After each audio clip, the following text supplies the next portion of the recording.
She lost everything. He made sure of it. Garrett Hollister celebrated his divorce win while Corinne wept alone in that courtroom. Then the doors opened one final time. An old man with a cane stepped in, and Garrett's entire world began to shatter. But to understand how that moment came to be, we need to go back to the morning it all started. The courtroom smelled like polished wood and cold air conditioning. Corinne Hathaway sat at the left table, her hands folded so tightly on her lap that her knuckles had gone white. She wore a red blazer she had bought years ago for a job interview, the only professional piece of clothing she still owned that Garrett had not thrown into boxes and sent to a storage unit across town. Her attorney, a young woman fresh out of law school, who had taken the case pro bono, shuffled papers beside her. The woman had tried her best over the past weeks, but Garrett's legal team was something else entirely. 3 attorneys, matching briefcases, tailored suits, the kind of legal firepower that didn't just argue a case, it buried the other side before the judge even picked up a pen. Garrett Hollister sat at the opposite table, leaning back in his chair like the courtroom was his living room. His dark green suit fit him like it had been sewn onto his body that morning. A gold watch caught the overhead lights every time he moved his wrist. He wasn't nervous, he wasn't even pretending to be humble. His legs were crossed, his jaw was relaxed, and there was a faint smile on his lips, the kind of smile that said he already knew the outcome. And he did. The judge, a grey-haired man with reading glasses perched on the tip of his nose, cleared his throat and began reading the final ruling. Corinne's chest tightened with every sentence. The house, awarded to Garrett. The joint savings account, awarded to Garrett. The investment portfolio, the vacation property, the 2 vehicles, all awarded to Garrett. Corinne would receive a modest monthly sum for living expenses and nothing more. The reasoning, the judge explained, was based on documentation provided by Garrett's legal team, proving that the majority of assets had been acquired through his income and business dealings, and that Corinne had not demonstrated significant financial contribution during the marriage. Corinne's attorney stood to object, referencing the years Corinne had spent managing the household, raising their responsibilities, supporting Garrett's career from behind the scenes. But the judge raised his hand. The ruling had already been made. Corinne didn't scream. She didn't stand up and shout. She simply lowered her head, pressed her fingers against her eyes, and let the tears fall silently into her lap. Her shoulders trembled, but she made no sound. The courtroom was so quiet that the scratch of the court reporter's pen seemed impossibly loud. And then Garrett laughed. It wasn't a subtle laugh. It wasn't the kind of laugh a man lets slip when relief hits him after months of legal tension. No, this was a performance. Garrett Hollister leaned forward, slapped the table once with his open palm, and let out a laugh so full and so deliberate that it echoed off the courtroom walls. He turned toward Corinne, pointed at her. His finger extended like a weapon, aimed directly at the woman who had spent years standing beside him. "Look at that," he said, loud enough for every row of seats behind them to hear. "That's what happens when you try to take what isn't yours." A murmur rippled through the gallery. Some people shifted in their seats uncomfortably, others stared with wide eyes. A woman in the second row covered her mouth with her hand. A man near the back shook his head slowly, his arms crossed. Garrett's lead attorney placed a hand on his client's arm. A quiet gesture meant to say that's enough, but Garrett shrugged it off. He stood up from his chair, buttoned his suit jacket with one hand, and looked around the room as if inviting applause. "Years," he said, holding up a finger. "Years she spent in my house, eating my food, spending my money, and what did she bring to the table?" He paused, tilting his head as if genuinely thinking. Then he shrugged. "Nothing." Corinne's attorney reached for her client's hand under the table and squeezed it. Corinne didn't look up. She couldn't. The tears had blurred everything, and the weight on her chest was so heavy she thought she might stop breathing. A young woman sitting in the gallery, a stranger, wiped her own eyes. She had come to observe the proceedings for a university assignment, but nothing in her textbooks had prepared her for this. She whispered to the person beside her, "Can he do that? Can he just say those things?"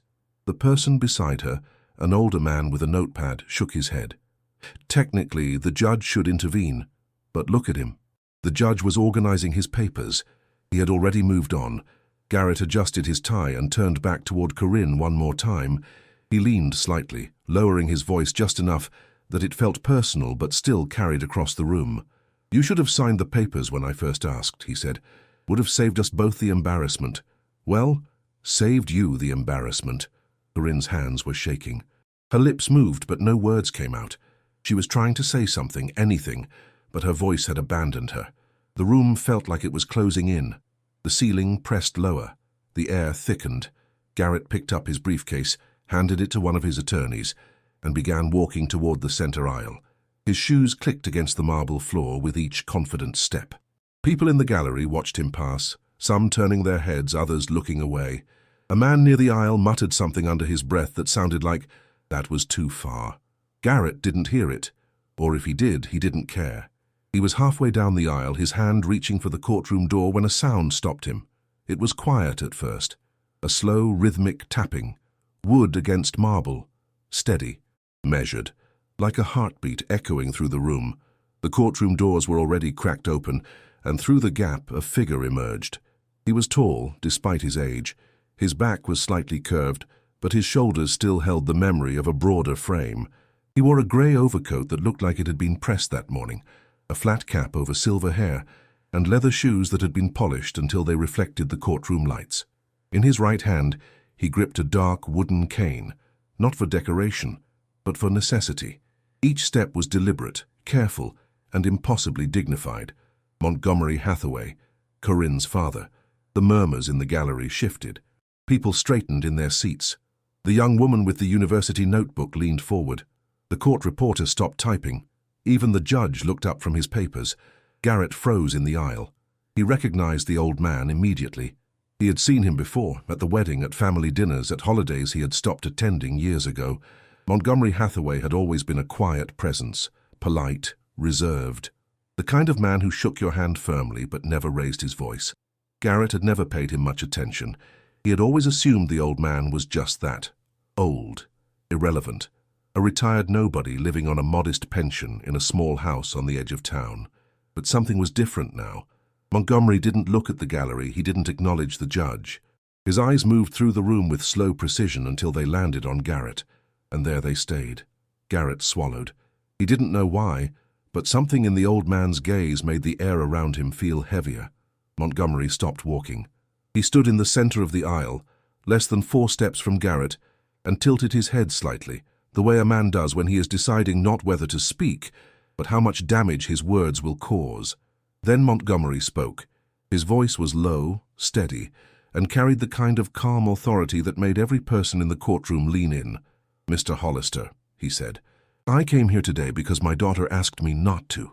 Garrett blinked. He tried to smirk, but the muscles in his face didn't cooperate. "She called me this morning," Montgomery continued, "and begged me to stay home. She said it was over. She said there was nothing left to fight for. She told me to let it go." Montgomery's grip tightened around the handle of his cane. "But I am her father. And there are things a father cannot let go." A woman in the gallery pressed her hand to her chest. The older man with the notepad had stopped writing and was simply staring. Montgomery reached into the inside pocket of his overcoat with his free hand and produced a sealed manila envelope. It was thick, official. The kind of envelope that carries weight not because of paper, but because of what the paper proves. He held it up so the courtroom could see it. "Your Honor," Montgomery said, his voice rising just enough to fill the room, "I ask for permission to present evidence that was deliberately concealed from this court." The judge removed his glasses. He looked at Montgomery, then at the envelope, then at Garrett. "On what grounds?" the judge asked. "On the grounds," Montgomery said slowly, "that the financial documents submitted to this court by Mr. Hollister's legal team are incomplete, fabricated in parts, and designed to hide the true origin of the assets being divided." The room erupted. Garrett's lead attorney stood immediately. "Your Honor, this is highly irregular." "What is irregular?" Montgomery said, his voice cutting through like a blade. "Is that my daughter built the foundation of this man's wealth with her own hands, and he erased her from every record to make it disappear." Corinne finally looked up. Her tear-streaked face turned toward her father, and for the first time in months something flickered behind her eyes, something that had been buried so deep she had forgotten it existed. Hope. Montgomery Hathaway held the envelope toward the bench. His hand did not tremble. "I have spent months gathering what is inside this envelope," he said. "Bank records, corporate filings, witness statements, communications. Everything that proves my daughter was not just a passenger in this marriage. She was the engine." The courtroom was silent. The kind of silence that presses against your ears. Garrett's face had changed. The confidence was gone. The smirk had vanished. His jaw was tight, his eyes locked on the envelope as if it were a lit fuse burning toward everything he had built. The judge looked at the envelope for a long moment. Then he looked at Garrett. "Mr. Hollister," the judge said quietly, "I suggest you sit back down." Garrett didn't move. His lead attorney grabbed his arm. "Garrett, sit. Now." But Garrett's eyes were locked on Montgomery Hathaway, the old man he had dismissed for years, the quiet father-in-law he had never bothered to know, the man he had assumed would never matter. And Montgomery looked back at him with the steady, unblinking gaze of a man who had waited a very long time for this exact moment. Bennett Stanhope, who had been sitting silently in the last row of the gallery for the past hour, uncrossed his arms and leaned forward. He had been watching everything: the verdict, the humiliation, the entrance. He pulled a small leather notebook from his jacket pocket and wrote down a single line. No one noticed him, not yet. The judge turned to Garrett's legal team.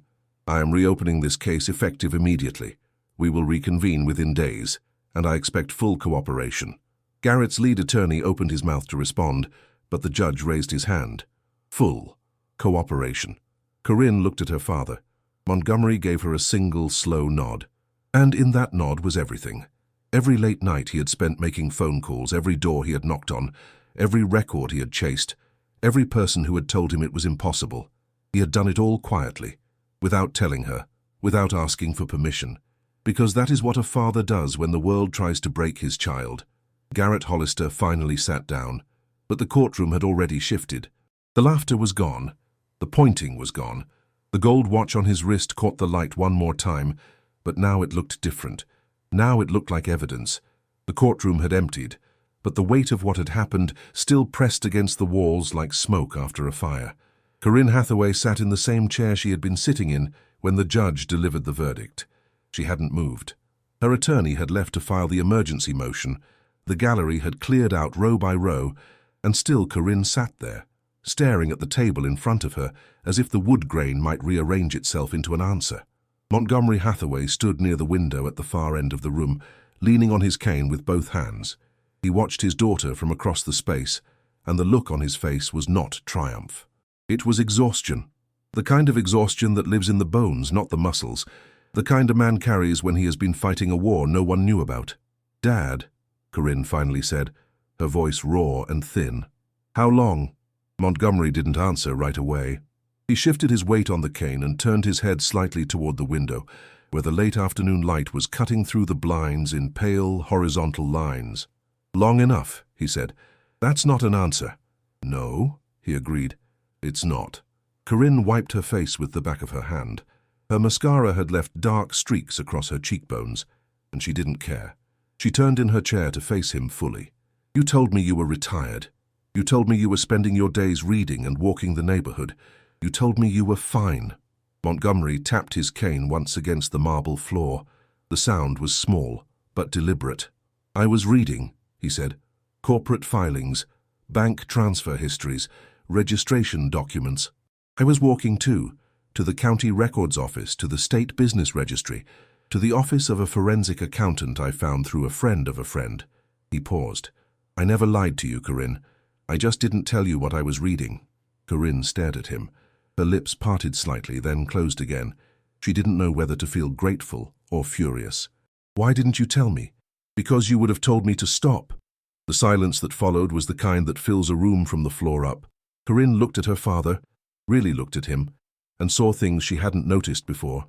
The deeper lines around his eyes, the slight tremor in his left hand that he was trying to hide by gripping the cane tighter, the way his overcoat hung a little looser than it used to, as if he had lost weight he couldn't afford to lose. He had been carrying this alone, for months. "The envelope," she whispered. "What's in it?" "All of it." Montgomery walked slowly to the table and sat down across from her. He placed the cane against the edge of the table and folded his hands the way he always did when he was about to say something important. Fingers interlaced, thumbs pressing against each other. "When you married Garrett," he began, "you were working at that small consulting firm on Bridgewell Street. Do you remember?" "Of course I remember."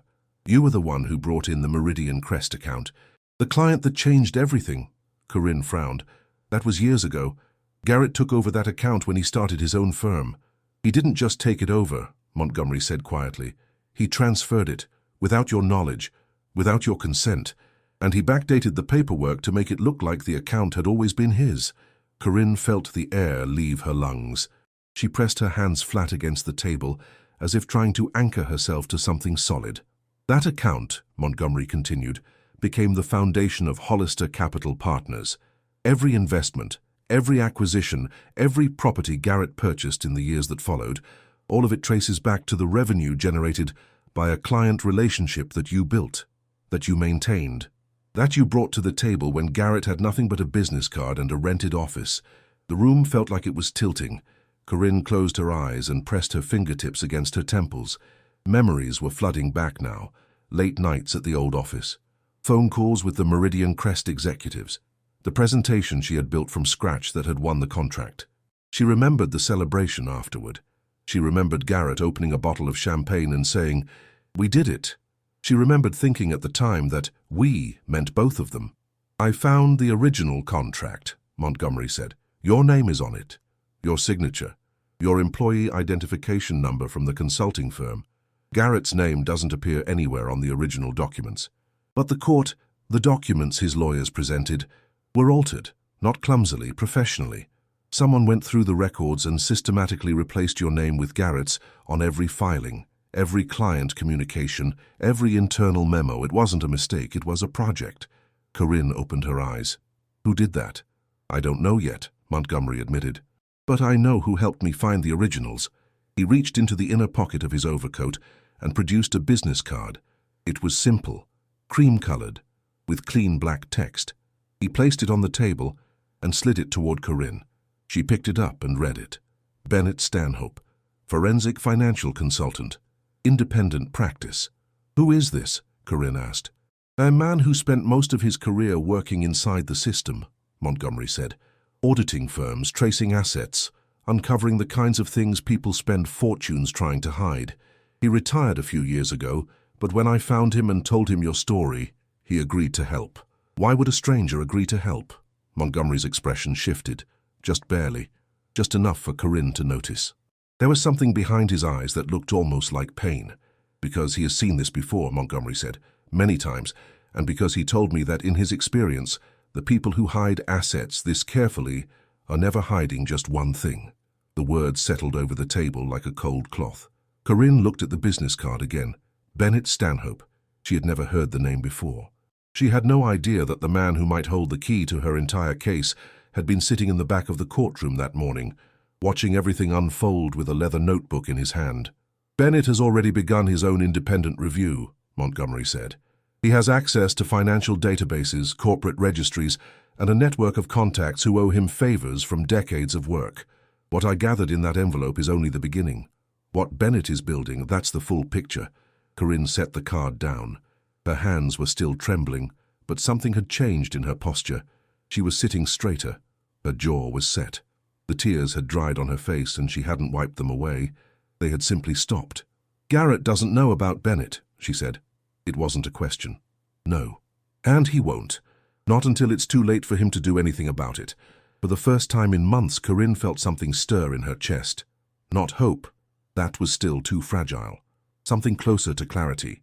The fog that had been suffocating her since Garrett had first filed for divorce was beginning to thin, and through it she could see the outline of a path she hadn't known existed.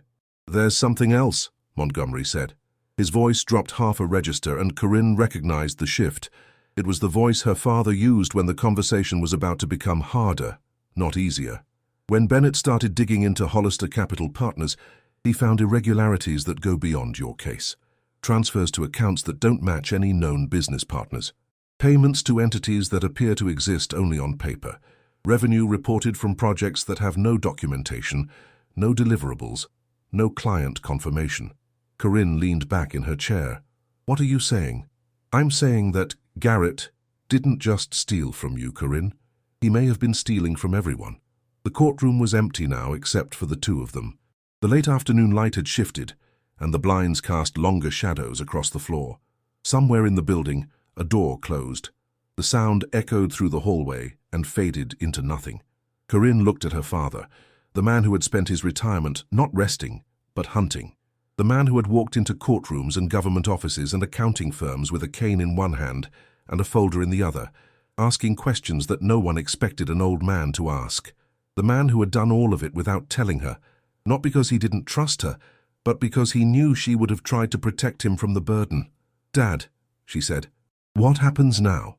Montgomery reached across the table and placed his hand over hers. His skin was thin and cool, but his grip was steady. "Now," he said, "we let Bennett do what he does best. And when the court reconvenes, we don't just ask for what's fair." He paused.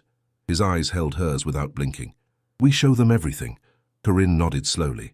She turned the business card over in her fingers one more time, then placed it carefully inside the pocket of her red blazer. The blazer she had almost thrown away, the blazer she had worn because it was the only professional thing she had left.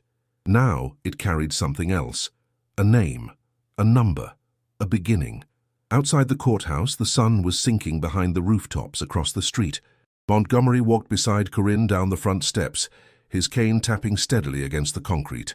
Neither of them spoke. They didn't need to. The conversation that mattered had already happened, and the silence between them now was the kind that exists between people who understand each other completely. A black sedan was parked at the curb. As they reached the bottom of the steps, the passenger window rolled down. Bennett Stanhope sat inside. He was wearing a dark blazer over a grey sweater, reading glasses pushed up on his forehead, and a stack of manila folders on the seat beside him. He looked at Montgomery first, then at Corinne. "Miss Hathaway," he said, his voice calm and measured, "your father has told me a great deal about your situation. I want you to know that I've already begun the forensic review, and what I've found so far confirms everything he suspected." Corinne looked at him. She studied his face, the steady eyes, the unhurried manner, the quiet confidence of a man who had spent a career pulling truths out of spreadsheets and filing cabinets. "How bad is it?" she asked. Bennett removed his glasses and held them in one hand. He looked at her the way a doctor looks at a patient before delivering a diagnosis. Not with pity, but with the kind of honesty that respects the person enough to tell them exactly what they're facing. "Mr. Hollister's financial structure has at least 3 layers of entities that exist solely to obscure the movement of funds. 2 of those layers were created during your marriage. The 3rd was created weeks before he filed for divorce." Corinne exhaled slowly. "The entity created before the divorce filing," Bennett continued, "received a transfer of assets that, by my preliminary calculation, represents the majority of what this court just awarded to your husband." Montgomery tightened his grip on his cane. "In other words," Bennett said, "the assets the judge divided today may not even be the real assets. What Garrett presented to the court may be the visible portion of something much larger." Corinne looked at her father. Montgomery looked at Bennett. Bennett looked at the stack of folders on the seat beside him. "I'll need access to your personal records from the marriage," Bennett said to Corinne. "Tax filings, joint account statements, anything you still have. Every piece matters." Corinne nodded. "I have boxes. At the storage unit. Garrett sent most of my things there when he changed the locks." Bennett's eyebrow raised, just slightly, just enough. "He sent your financial records to a storage unit?" "He sent everything, clothes, documents, photos, all of it." Bennett exchanged a glance with Montgomery. Something passed between them, a look that said this man made a mistake he doesn't even know about yet. "Miss Hathaway," Bennett said, "those boxes may contain exactly what we need." The sedan's engine hummed quietly. The streetlights were beginning to flicker on. Corinne stood on the sidewalk, looking at the man in the car, then at her father beside her, and felt something shift inside her chest. Not a dramatic crack, not a cinematic revelation, but something quieter and more real. She was no longer alone in this. And for the first time since the day Garrett had told her he wanted a divorce, Corinne Hathaway did not feel small. The storage unit was on the edge of town, past the last row of strip malls and across from a gas station that hadn't been repainted in decades. Corinne Hathaway pulled into the gravel lot just after sunrise. She had barely slept. The conversation with her father and Bennett Stanhope had replayed in her mind all night, and by the time the first light appeared through her window, she had already made her decision. She was going alone. Montgomery had offered to come. Bennett had suggested they go together so he could catalogue everything properly, but Corinne had shaken her head. She needed to do this herself. She needed to stand in front of everything Garrett had discarded and face it without anyone watching. The padlock on the unit was the combination kind. Garrett had set it when he moved her things out, and he had never given her the code. But Corinne knew him. She had spent years memorizing the patterns of a man who believed he was unpredictable. She tried 3 combinations: his college jersey number, his mother's birthday, his firm's founding date, and the third one clicked open. The metal door rolled up with a groan, and the smell hit her immediately. Cardboard and dust and the faint ghost of the lavender sachets she used to keep in her closet. The unit was packed nearly to the ceiling, boxes stacked on boxes, some labeled in Garrett's handwriting, sharp, angular letters that treated even a marker like a weapon. Kitchen, bedroom, Miski, office. Some boxes had no label at all. Corinne stepped inside and pulled the chain on the single overhead bulb. Yellow light flooded the space, and she stood there for a long moment looking at the compressed remains of her entire life, packed into a metal room the size of a parking space.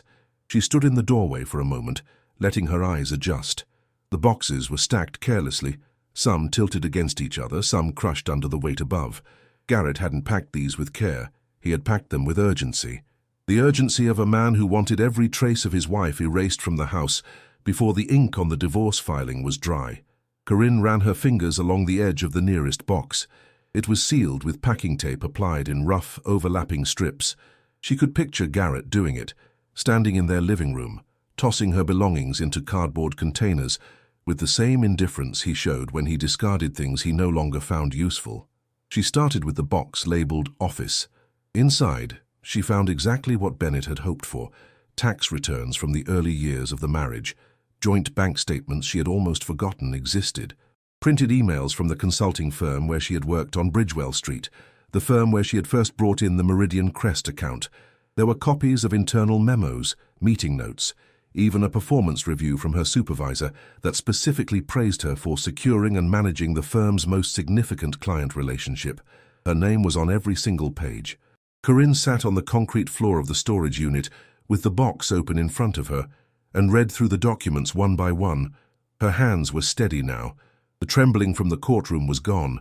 In its place was something harder, something sharper, the quiet fury of a woman who was holding proof that her life had been stolen and rewritten. She pulled out her phone and called Bennett. He answered on the second ring, his voice already alert despite the early hour. "Ms. Hathaway, I'm at the storage unit," she said. "I found the original documents, tax filings, bank statements, internal memos from the consulting firm. My name is on everything." There was a brief pause. Then Bennett said, "Don't move anything. I'll be there within the hour. We need to photograph and catalogue every page before we remove them." "There's more," Corinne said. She was looking at a folder she had just pulled from the bottom of the box, a plain manila folder with no label, sealed with a strip of tape that had yellowed with age. "There's a sealed folder here. I haven't opened it yet. Can you see anything through the paper?" "No. It's thick." "Wait for me," Bennett said. "I want to be there when you open it." Corinne agreed and hung up. She placed the sealed folder on top of the box and sat back against the wall of the unit, surrounded by the debris of a marriage that had been dismantled by the same man who had once promised to share everything with her. While she waited, she opened a different box, the one labeled Bedroom. It was mostly clothes, sweaters she hadn't worn in years, a pair of shoes she had bought for their anniversary dinner. At the bottom, wrapped in a silk scarf, she found a framed photograph of her parents on their wedding day. Montgomery, decades younger, standing tall and broad-shouldered in a dark suit, his arm around her mother, who was laughing with her head tilted back. Corinne held the photograph against her chest and closed her eyes. Her mother had passed away years ago, long before the marriage began to fracture. Corinne sometimes wondered what her mother would have said. She already knew what her mother would have done, the same thing Montgomery was doing now, fighting, quietly, stubbornly, without asking permission. The crunch of tires on gravel pulled her back. Bennett's sedan rolled into the lot, and moments later he was walking toward her, a leather bag over one shoulder and a digital camera around his neck. Behind him, to Corinne's surprise, was another person, a woman, mid-40s, with short auburn hair and a navy blazer, carrying a hard-shell briefcase. "Miss Hathaway," Bennett said, "this is Rachel Whitfield. She's a former forensic auditor who worked with me for years. I've asked her to assist with documentation and chain of custody. If this goes back to court, and it will, every piece of evidence needs to be handled properly." Rachel extended her hand. Her grip was firm and professional. There was a directness in her eyes that reminded Corinne of the kind of women she had worked with early in her career. Women who had earned their authority through years of being underestimated and proving people wrong. "I've reviewed the preliminary findings Bennett shared with me," Rachel said. "I want you to know that what we're looking at here is not just a divorce dispute. The financial structures your husband created have characteristics I've only seen in cases involving systematic concealment." Corinne shook her hand and nodded.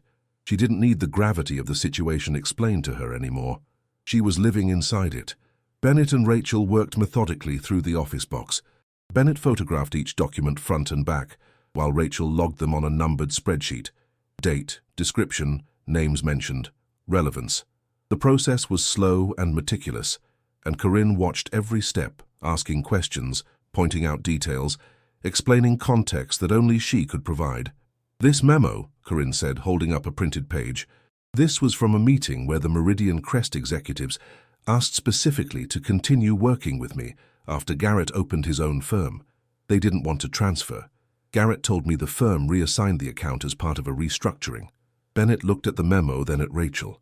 Rachel wrote something on her spreadsheet and underlined it twice. "That memo contradicts the narrative Garrett's legal team presented to the court," Bennett said. "They argued the account followed Garrett voluntarily as part of a natural business transition. This document says the client wanted to stay with you." Corinne set the memo down carefully, as if it were made of glass. Then came the sealed folder. Bennett put on a pair of thin cotton gloves and carefully peeled back the yellowed tape. Inside were documents Corinne had never seen before. Corporate registration papers for an entity called Ashford Pinnacle Holdings, filed under Garrett's name, using an address Corinne didn't recognize. The registration date was during the second year of their marriage. "This is one of the shell entities," Bennett said quietly. He turned to the next page, a bank account opening form for Ashford Pinnacle Holdings, listing a routing number that matched one of the suspicious transfers he had already flagged in his preliminary review. The signature on the form was Garrett's. But on the third page, Corinne stopped breathing. It was a power of attorney document, signed by Garrett, granting full operational authority over Ashford Pinnacle Holdings to another individual, someone whose name Corinne recognized instantly: Derek Hollister, Garrett's younger brother. "Oh my God," Corinne whispered. Bennett looked at her. "You know this name. It's his brother, Derek. He was at the wedding. He came to holiday dinners. He always told me he worked in real estate development, but he never gave details. Garrett always said Derek was the quiet one in the family, that he kept to himself." Rachel leaned forward. "A family member with operational control over a concealed entity created during the marriage. That's not coincidental. That's coordinated." Bennett placed the power of attorney document flat on top of the box and photographed it from 3 angles.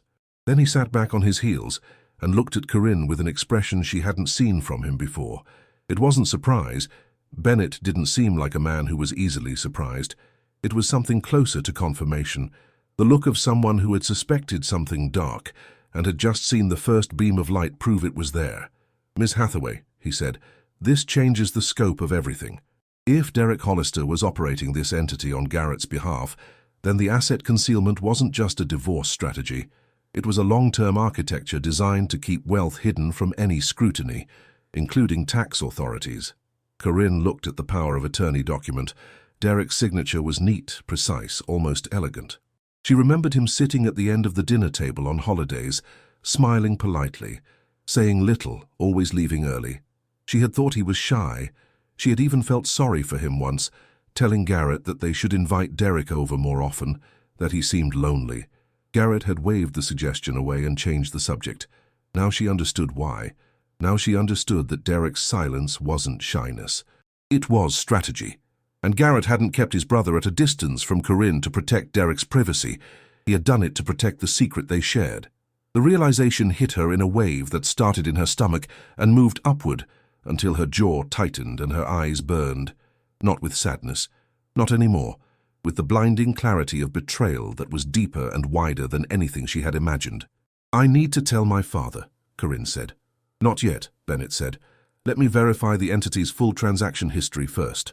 If we bring this to the court prematurely, Garrett's team will have time to restructure or destroy records. We need the complete trail before we act." Corinne looked at him, then at Rachel, then at the documents spread across the floor. Somewhere outside, the gas station across the road had come to life. Cars pulling in, people starting their mornings, the world continuing as if nothing extraordinary was happening inside this metal box on the edge of town. But something extraordinary was happening. She stood up, brushed the dust off her knees, and looked at the remaining boxes stacked against the back wall of the unit. There were at least a dozen more she hadn't opened. "How long do we have before the court reconvenes?" she asked. "Days," Bennett said. "Not many." Corinne looked at the sealed folder, then at the remaining boxes against the wall, then at the photographs Bennett had taken, a growing archive of lies in corporate letterhead and legal filings. "Bennett," she said, and something in her voice made both he and Rachel look up. "When this goes back to court, I want to be the one who presents it. Not my father, not a lawyer reading from a script. Me." Bennett studied her for a long moment. Then he nodded, a single, slow movement that carried the weight of respect. "Then we need to make sure you know every document, every number, and every connection," he said. "Because Garrett's team will try to discredit everything we bring. You'll need to answer questions you haven't been asked yet." Corinne rolled up her sleeves. "Then we keep going." Rachel opened a new page on her spreadsheet. Bennett raised his camera. And Corinne reached for the next box. Not with trembling hands, not with tears, but with the steady, deliberate grip of a woman who had finally stopped waiting for someone else to save her. The courtroom was fuller this time. Word had spread, not through headlines or official statements, but through the quiet machinery of rumor. The young woman from the university was back, seated in the same row as before, her notebook open on her knee. The older man with the notepad sat beside her. Behind them, faces Corinne didn't recognize filled the gallery in clusters, leaning toward each other and whispering as if the room itself was holding a secret it was about to release. Garrett Hollister arrived with his legal team, but the energy around him had changed. His suit was still tailored, his watch still caught the light, but the easy confidence that had defined him days earlier was gone. In its place was something tighter, a rigidity in his shoulders, a sharpness in his eyes, the posture of a man who had been told something was coming but didn't know exactly what. He sat down at his table and immediately leaned toward his lead attorney. They exchanged words in low, rapid murmurs. Garrett's jaw moved in short, clipped motions. His attorney placed a hand flat on the table, the universal gesture for calm down. Corinne entered from the side door. She wore the red blazer again, the same one from the first hearing, the same one she had worn at the storage unit. But today she wore it differently. Her back was straight, her chin was level. She carried a leather folder under her arm, and when she sat down, she placed it on the table in front of her, with the quiet precision of someone who had rehearsed every movement. Bennett Stanhope sat directly behind her, in the first row of the gallery. Rachel Whitfield was beside him, her hard-shell briefcase resting on her lap. Montgomery Hathaway was on Rachel's other side, his cane propped against the bench, his hands folded, his face unreadable. The judge entered, and the room stood. When everyone sat back down, the silence that followed was not the administrative silence of procedure. It was the electric silence of anticipation. "This court reconvenes in the matter of Hollister versus Hathaway," the judge said. He looked at Garrett's legal team, then at Corinne's side of the room. "I understand new evidence has been submitted for review. I have examined the preliminary filings, and I have questions." He paused. "Ms. Hathaway, I'm told you wish to address the court directly." Corinne stood. Her hands were at her sides. She did not grip the table. She did not fidget. "Yes, Your Honor." Garrett's lead attorney rose immediately. "Your Honor, we object to this. Ms. Hathaway is not a legal professional. Any evidence should be presented through proper counsel." "Ms. Hathaway filed a pro se motion this morning," the judge said, looking at the attorney over his glasses. "She has the right to speak on her own behalf. Sit down." The attorney sat. Garrett stared at Corinne with an expression she had never seen from him before. It wasn't anger. It wasn't mockery. It was the first flicker of something he had never shown her in all their years together. Uncertainty. Corinne opened the leather folder. "Your Honor," she began, her voice clear and steady. "During the original proceedings, this court was presented with financial records, indicating that the assets of our marriage were acquired primarily through my husband's income and business efforts. I accepted that ruling because I believed those records were accurate." She paused. The courtroom leaned in. They were not. She lifted the first document, a photocopy of the original Meridian Crest consulting contract, her name and employee identification number clearly visible at the bottom. This is the contract that created the client relationship which became the foundation of Hollister Capital Partners. My name is on it, my signature, my work. This account was transferred to my husband's firm without my knowledge or consent, and the original records were systematically altered to remove any trace of my involvement. A murmur moved through the gallery like a wave. The young university student stopped writing and simply stared. The older man beside her shook his head slowly, his pen motionless against his pad. Garrett's lead attorney leaned toward his client. Garrett didn't respond. His eyes were fixed on the document in Corinne's hand. Corinne placed the contract on the table and lifted the next page. The internal memo from the consulting firm, praising her management of the Meridian Crest relationship. This memo was written by my former supervisor. It specifically identifies me as the person who secured and maintained the firm's most significant client. My husband's name does not appear in this document because he had no involvement with this account at that time. She placed the memo beside the contract and continued. Each document she presented was another layer removed, another wall pulled down. Bank statements showing her name on joint accounts that Garrett's team had presented as solely his. Tax filings from early in the marriage listing her income contributions. Internal emails between Meridian Crest executives requesting to continue working with Corinne specifically. Emails that directly contradicted the claim that the account had followed Garrett voluntarily. The judge examined each document as it was submitted. His expression remained controlled, but his reading glasses came off twice, something Corinne noticed he only did when something caught his full attention. Then Corinne reached the sealed folder. Your Honor, what I'm about to present was found in a storage unit where my husband sent my personal belongings after changing the locks on our shared residence. She opened the folder and held up the corporate registration for Ashford Pinnacle Holdings. This is a shell entity registered under my husband's name during our marriage, using an address I have never seen. It was created to hold and move assets outside of any documented financial structure connected to our household. She placed it down and held up the next page, the bank account opening form with the suspicious routing number. This account received transfers that match irregularities already identified in my husband's financial disclosures to this court. And then she held up the power of attorney. And this document grants full operational authority over Ashford Pinnacle Holdings to Derek Hollister, my husband's brother. The courtroom erupted, not in shouts but in the sharp collective intake of breath that happens when a room full of people understands something at the exact same moment. Heads turned. Whispers crossed the gallery like electricity jumping between wires. Garrett stood up from his chair. His lead attorney grabbed his arm, but Garrett pulled free. That's not... She can't just... He turned to the judge. Your Honor, these documents have not been authenticated. This is a performance, not evidence. Mr. Hollister. The judge's voice was quiet, but carried the weight of a gavel. Sit down. You will have your opportunity to respond. Garrett didn't sit. His face had flushed red, and his breathing was visible from across the room. For the first time, the man who had laughed and pointed and celebrated in this same courtroom looked like someone standing on ground that was crumbling beneath his feet.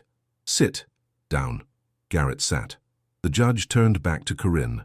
Continue, Ms. Hathaway. Corinne looked at the gallery. In the third row, she noticed a face she hadn't expected. A man in his mid-30s, dark hair, narrow features, sitting with his hands clasped tightly between his knees. He was staring at the power of attorney document, as if it were a photograph of his own ghost, Derek Hollister. He had come.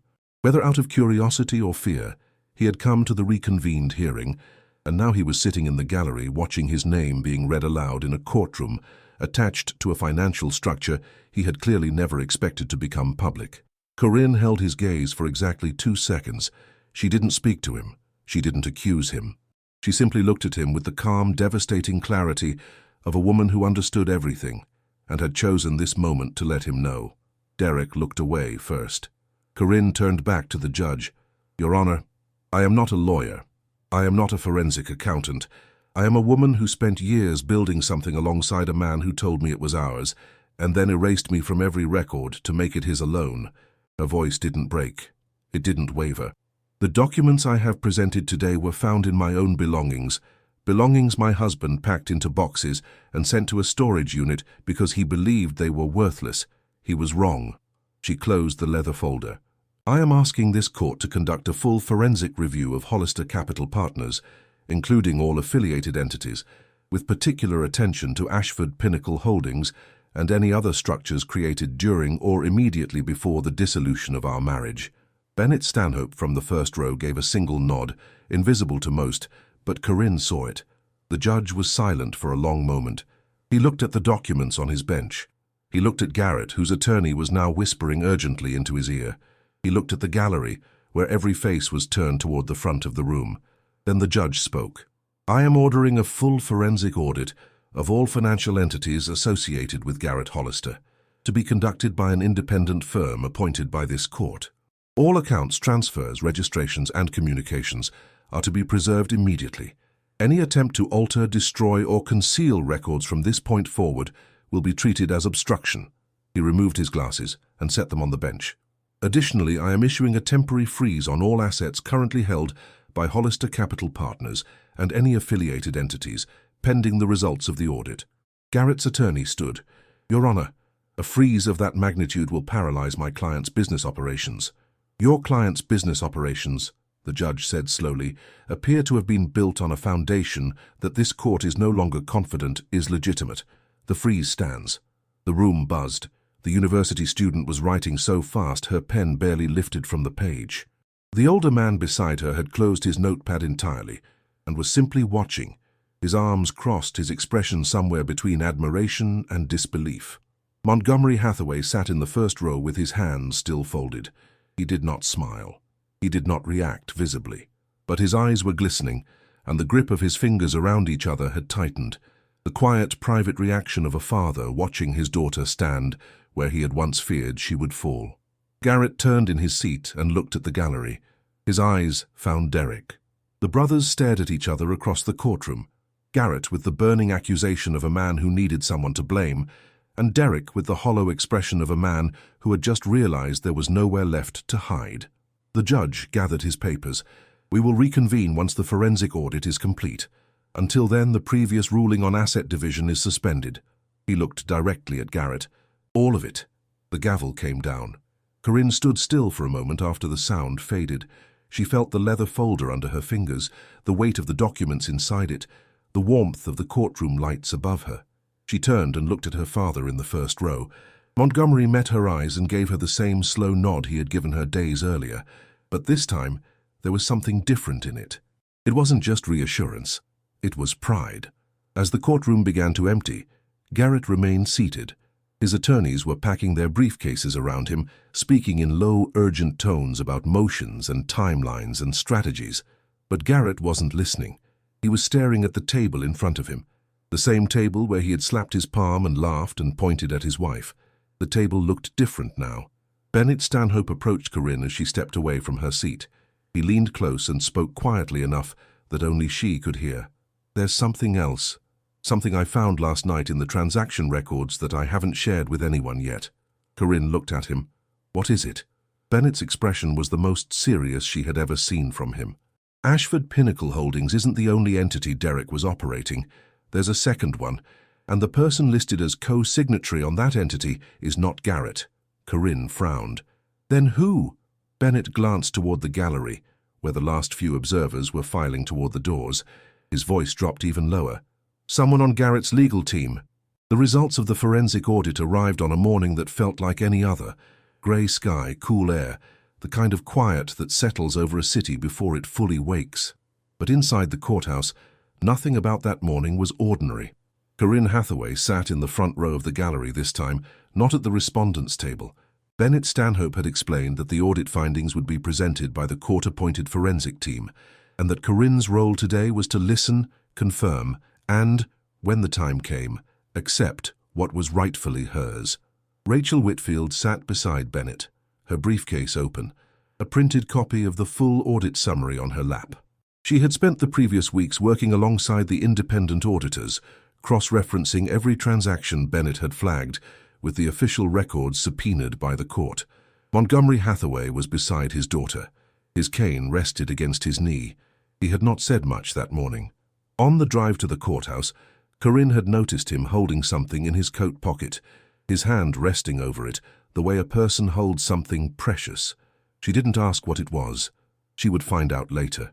The courtroom was full again. The university student was back, seated in her usual row. The older man with the notepad was beside her. And scattered through the gallery were new faces, some from local press, some from professional circles who had heard the rumors, and a few who had simply come because they wanted to see how the story ended. Garrett Hollister arrived with only one attorney.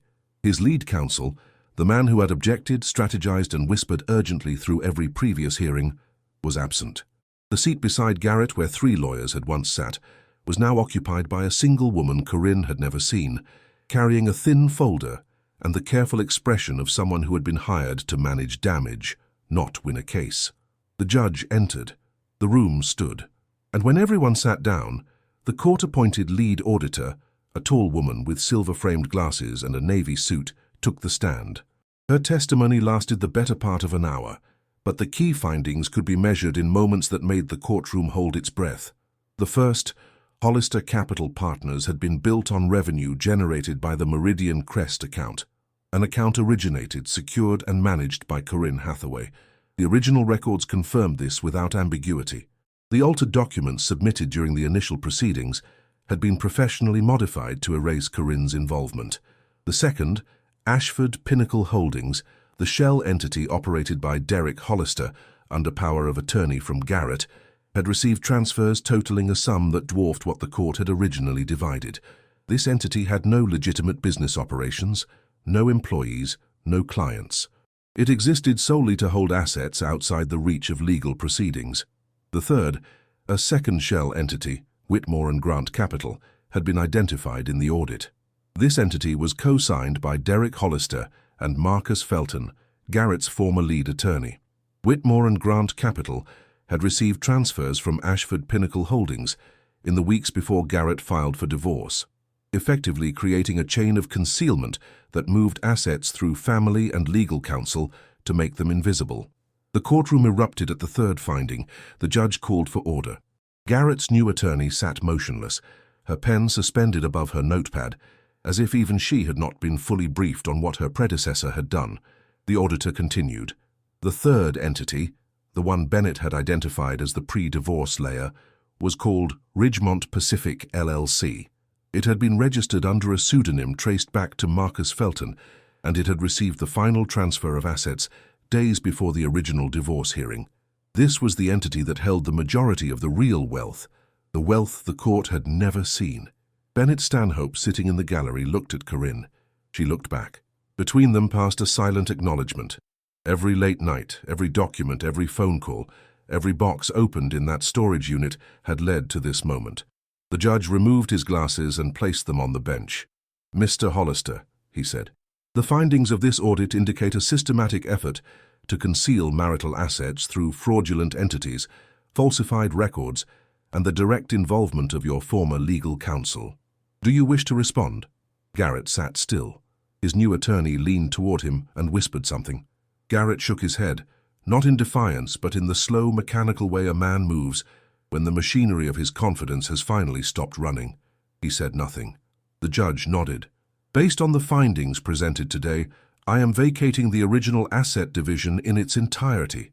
A new division will be ordered reflecting the true scope of marital assets, including all funds held by Ashford Pinnacle Holdings, Whitmore and Grant Capital, and Ridgemont Pacific LLC. He paused. "Additionally, I am referring the matter of Marcus Felton to the State Bar for investigation of professional misconduct, and I am referring the financial findings to the appropriate authorities for further review." The gallery stirred. The university student closed her notebook slowly, as if she understood that what she had witnessed over these hearings would stay with her far longer than any lecture. The older man beside her uncapped his pen and wrote a single word on his pad. He underlined it twice. Derek Hollister was not in the courtroom. He had not returned since the previous hearing. But his name had been spoken more times that morning than in all the years Corinne had known him, and the consequences that would follow him were already in motion. Garrett's new attorney requested a recess. The judge granted 15 minutes. The courtroom began to empty into the hallway, and Corinne stepped outside into the corridor. The morning light was coming through the tall windows in long, clean columns. She leaned against the wall and closed her eyes. She felt someone beside her. She didn't need to open her eyes to know who it was. "Dad." Montgomery stood next to her, his cane in one hand. With the other, he reached into his coat pocket and pulled out what he had been holding all morning. It was the photograph, the one from the storage unit, Montgomery and Corinne's mother on their wedding day. He had taken it from the box of belongings, had it cleaned and placed it in a new frame, small enough to carry in a coat pocket, sturdy enough to last. He held it out to Corinne.